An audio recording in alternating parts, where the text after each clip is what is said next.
unang ginagawa ni Kong pagkagising niya, nagbubunot ito ng puno, putulin ang mga ugat ng puno, linisin ang mga dahon, gumawa ng sibat, itapon sa araw. Ang trunk ay lumilipad sa bilis ng rocket, hindi tumama sa araw, ngunit tumagos sa langit. Alam ni Kong nabihag ito ng mga tao, napaungol na lang sa galit, mga tao upang protektahan ito mula sa pagkadiskubre ng Godzilla. Nagtayo ng malaking ecological dome. Ngayon malaki na si Kong.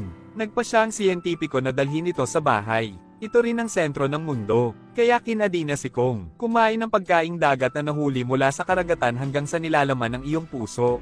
Bigla itong tila nababaliw, gustong kumawala sa tali nito, pupunta pala sa teritoryo ng Godzilla. Agad na hamarang ang manlalaban.